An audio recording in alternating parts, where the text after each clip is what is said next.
Some people walk into a loud, crowded room and instantly feel energized. Others feel mentally exhausted before they even sit down. And that reaction may reveal something important about how your brain processes the world.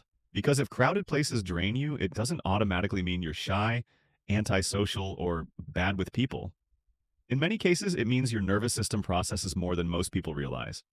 Picture this. It's Friday night. Your phone lights up. Everyone's going out tonight. You coming? Packed restaurant, loud music, 20 conversations colliding at once. And before you even answer, your body already feels tired.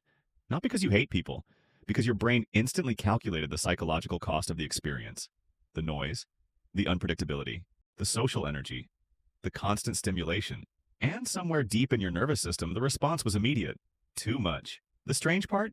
People often treat this like a weakness, but psychology suggests something very different. Your brain may simply be wired for deeper processing.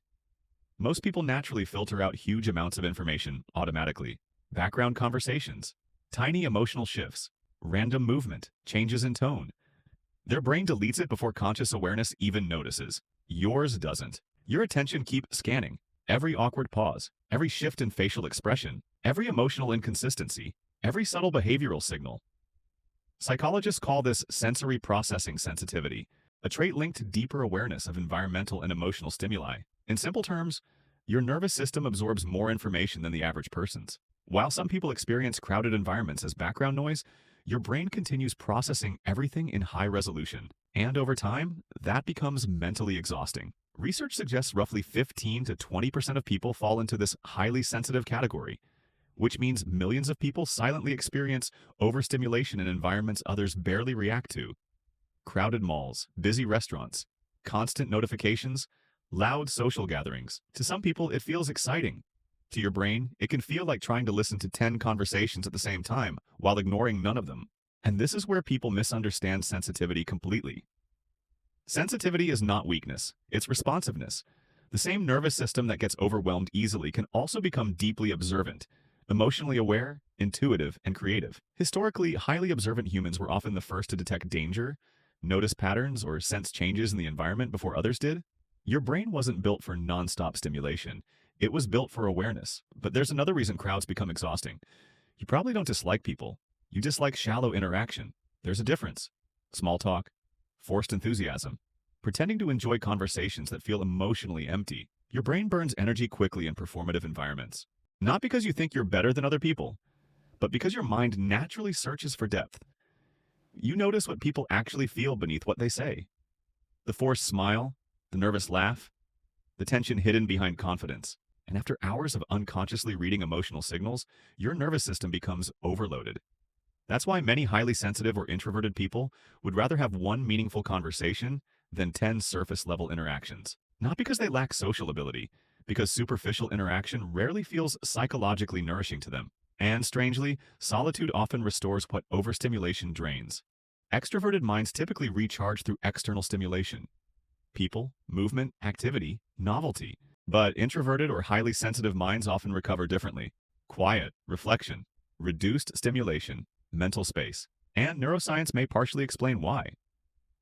Some studies suggest introverted individuals show stronger activity in regions associated with internal processing and reflection, which is why being alone rarely feels empty to you.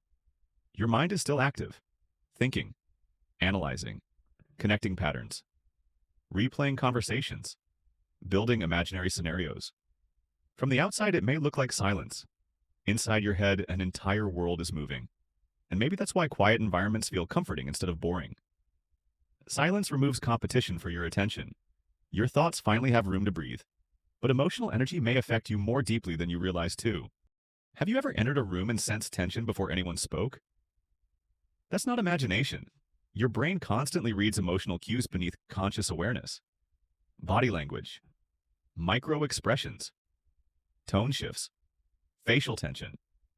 Some people barely register these signals. You absorb them instantly, which means crowded environments don't only stimulate you socially, they stimulate you emotionally too. After enough exposure, your nervous system eventually reaches overload, and suddenly even simple interaction feels exhausting. But this same sensitivity creates an unusual strength. People who process emotions deeply are often highly empathetic. They notice details others miss. They sense emotional nuance quickly. They listen beyond words. While some people hear language, You notice emotional atmosphere. And finally, maybe solitude was never your weakness. Maybe it's where your mind finally returns to balance. Modern culture constantly equates loudness with happiness. More social, more visible, more connected, more stimulated. But not every brain is designed to function well in constant noise. Some minds work best in reflection, in stillness, in environments where attention is no longer being pulled in every direction at once. And maybe that's why solitude feels peaceful to you instead of lonely. Because when external noise disappears, you can finally hear yourself think again. That doesn't make you broken. It means your brain values depth more than constant stimulation.